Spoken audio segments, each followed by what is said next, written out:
This is Branko Malic of Kali Tribune. In this podcast, we'll interpret and analyze a single sentence.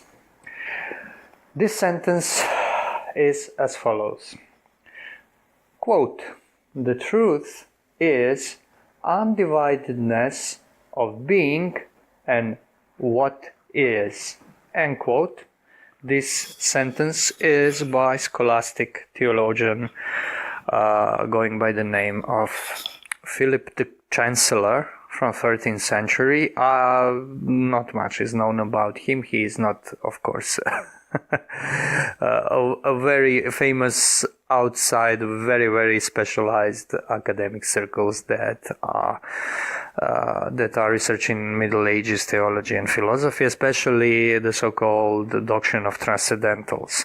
But it is not important for our subject, and indeed it wasn't very important in Middle Ages, because authorship was not something that was deemed very, very important as an individual achievement, and the expression I, ego, in Latin is very, very rare in the writings of those men. Voluminous writings, as some of them have, as Thomas Aquinas or Albertus Magnus, you won't find ego sentences that much. Anyway, I think that this sentence gives us a very good starting point to discuss some issues, that is to explicate some things about what metaphysics is, what theology is, and so on and so forth, because all those terms, metaphysics, theology, ontology, whereas metaphysics and theology are old expressions that were used on the very inception of these modes of human knowledge. Ontology is, for instance, something rather new. I think at the latest, that is the middle of the 18th century, it was used in so-called Leibniz-Wolff school. That was not a school as a physical place or communion of some kind of teachers, but it was a doctrine, more like a doctrine that was built by Christian Wolff on some principles of Leibniz, that was used for curricula of studying philosophy and theology in German Protestant schools and Hochschule, high schools, these higher institutes of higher learning. I think that I'm not 100% sure. I think that's Christian Wolff's term. Now, this definition of truth that is proposed and formulated by Philip the Chancellor is very interesting and very poignant with meaning. Namely, the most famous and widely used definition of truth is correspondence of intellect with reality. There are various formulations. I will use this.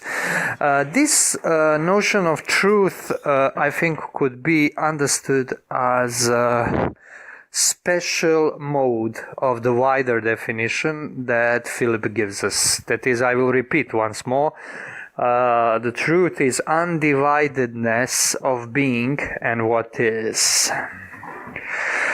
So it is more about, whereas this more popular and more widely used definition of truth is more special because it involves a cognitive act. It involves something that happens in humans. The Phillips definition is wider because it is about what is and what makes real both our cognition and the things we understand through it. And it is more, I would say, in the spirit of traditional spirit of Middle Ages, especially, to put it that way. Now, what it means to be undivided from what is?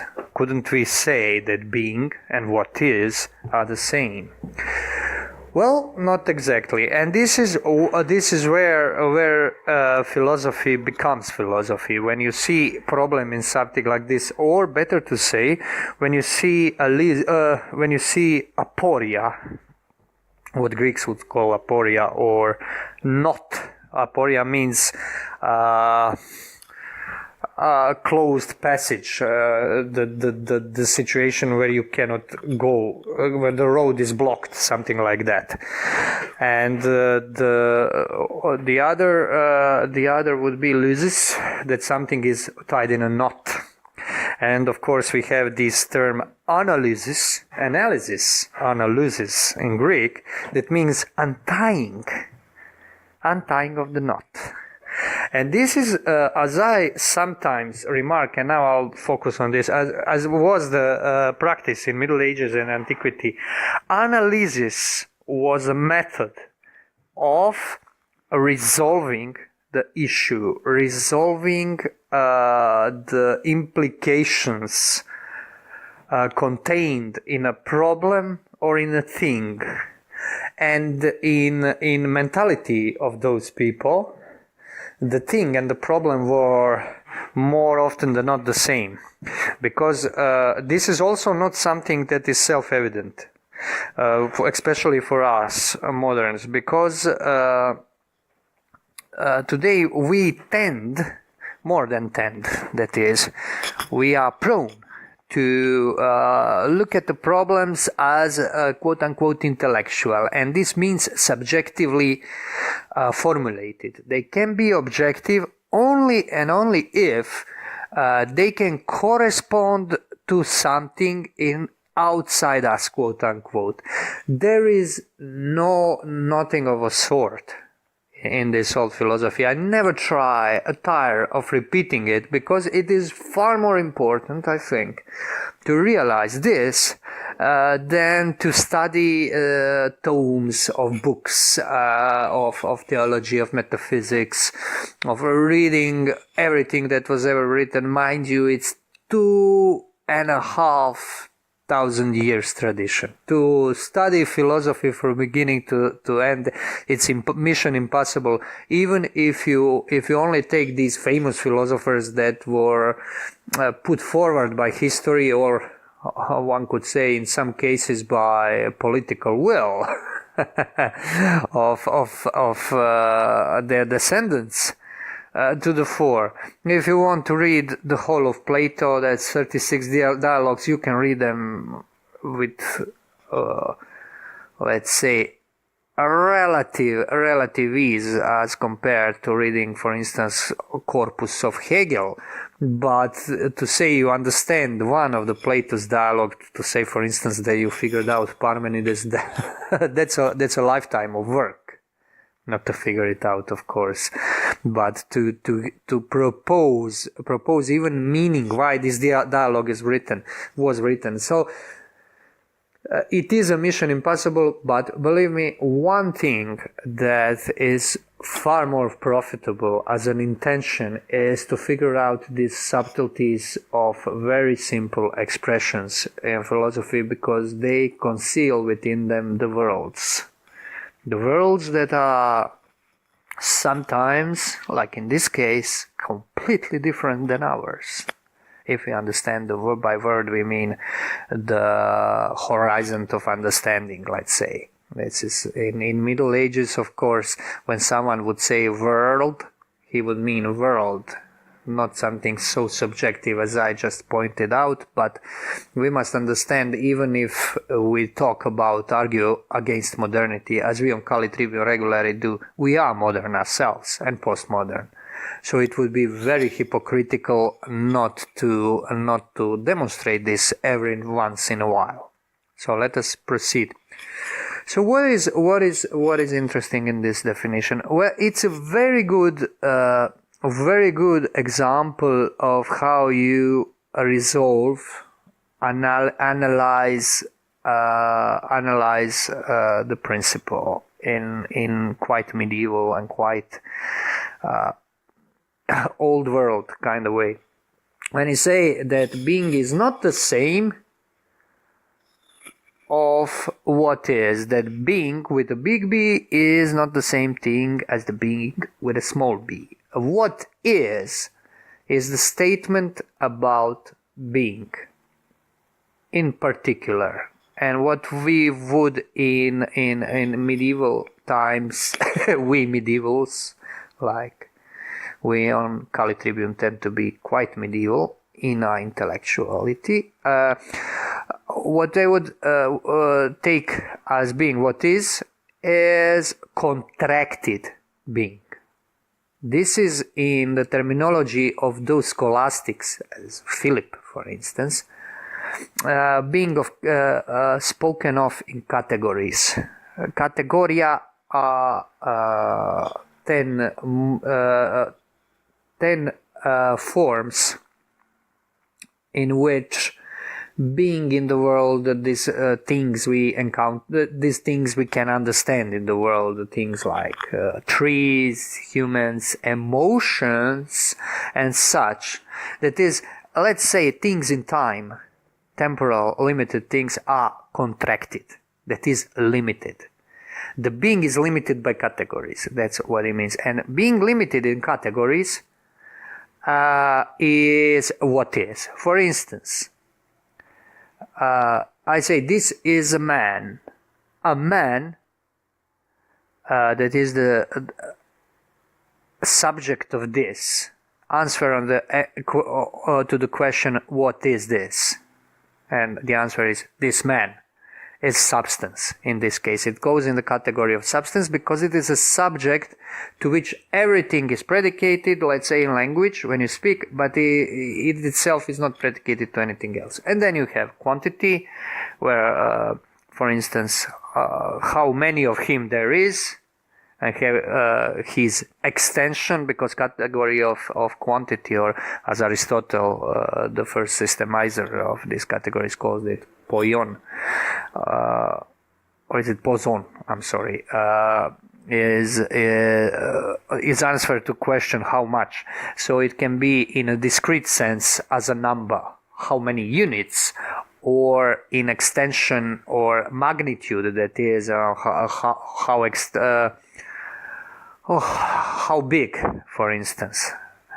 Which are for instance, taken later on by people like René Guénon to try to show that, for instance, we have a civilization that is focused on this category of quantity, which is quite ingenious and interesting way to put it. But this is a different question. So, what is?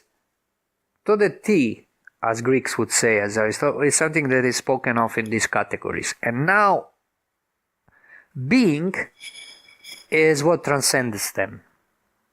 So, what is contracted, being is not contracted.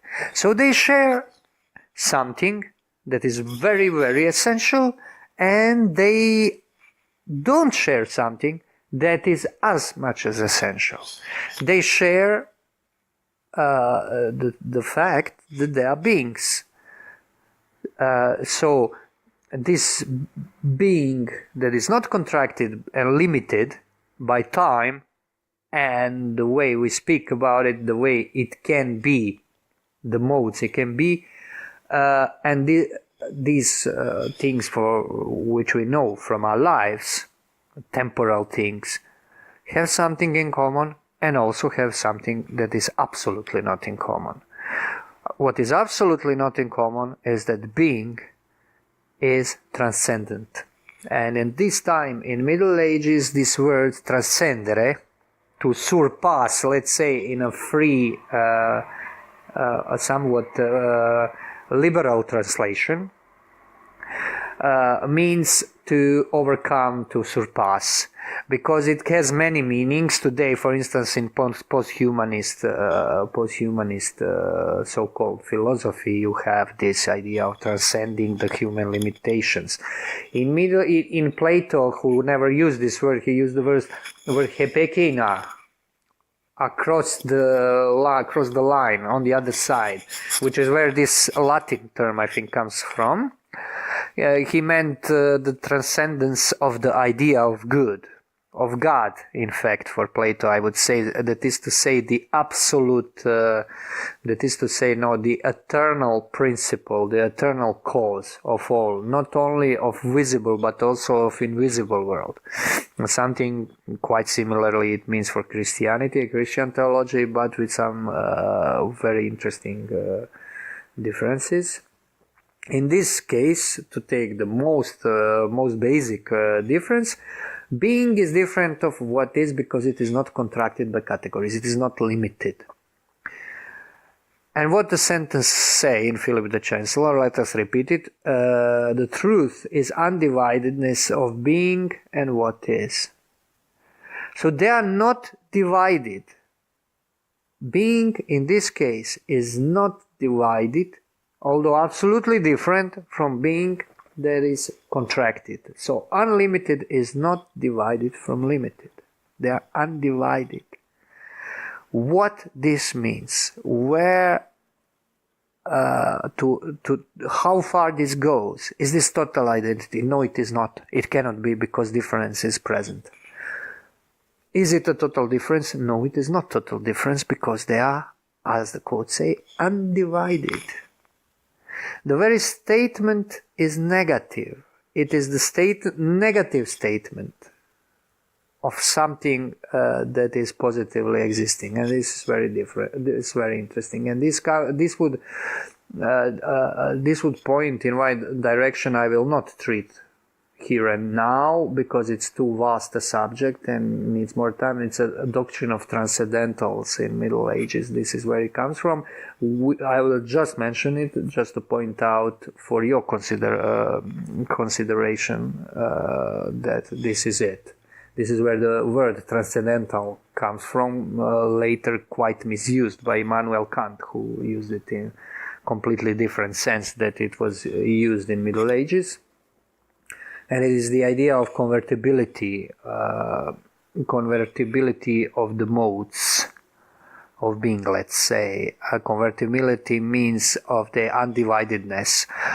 For instance, it comes from the problem of the names of God, where you have in the famous corpus of writings of so-called Pseudo-Dionysius Areopagita, presumably Middle Eastern or Greek, but more, I think, rather a Middle Eastern, probably monk who wrote in the late 5th, early 6th century under the name of the Athenian convert, the guy that Areopagite, that was the function, his priestly function, juridical function of that Dionysius, who was presumably converted by St. Paul, but it was not written by that man. It was later on discovered that those writings have passages from Proclus, the Neoplatonic philosopher, taken, and as Proclus lived at the end of the 5th century, it could not be written earlier than that. Anyways, this is the idea of the names of God, of what can be affirmed understood in affirmative way about God. And there are two names, for instance, that are very important, that the good and the being. And in Pseudo-Dionysius, the good has a primacy, and in philosophers of Middle Ages, some of them, as Thomas Aquinas and this Philip the Chancellor maybe, and some others, the being has primacy. And then they try to demonstrate that how they are convertible, because no matter what takes the primacy, this primacy doesn't mean that there is any less eminence in one name of God than the other. So convertibility is or transcendentality means that you can convert, that they can be converted in one another, while not taking anything from the simplicity of God's truth, of what God is, who God is, but nevertheless give us something new to understand. That is to say, to resolve something that was not resolved initially. For instance, if being is convertible with one, ens and unum, this means that what one says is different than what being says, but it is speaking about the same nature. That is to say, unum, or one, tells us that being is undivided. This doesn't mean that you add some property to being that kind of like you have to understand there has to be this unum or being would not be undivided. No, this means that this gives you a more further penetration into understanding of being. This is transcendental, just to say. And this this is, well, I would say this is how mind progresses, intellect progresses when really contemplating these things. And this definition gives us a very good example of this convertibility. It's undividedness. This is, so they are the being and what is one. And they are one in this context. You know why? Because being is the cause, the true source, if you like it, if you like, source of beings. And this can be converted, that God is the source of everything, into who everything must turn back. And this definition of truth prevents us from taking it any other way. Now, it is very important, I would like to notice, as I'm doing this podcast mainly to talk about use of language. I never get tired from this, because I think this is the most beneficial thing you can get from somebody who is immersed in this traditional philosophy for years. This is the use of this word cause, for instance. When we speak about cause, from Latin causa, we are talking about something that is sometimes convertible with principles, principle. And those are translations of the Greek words aitia or arche. Problem is that Greek and Latin have this difference of nature in languages, not so much in semantics, but in nature, in the way they disclose truth. And sometimes this can lead to definitive misunderstanding, because the word cause, we have always some unconscious presuppositions what things mean. So for us today, cause means something that when one billiard or pool ball hits another one.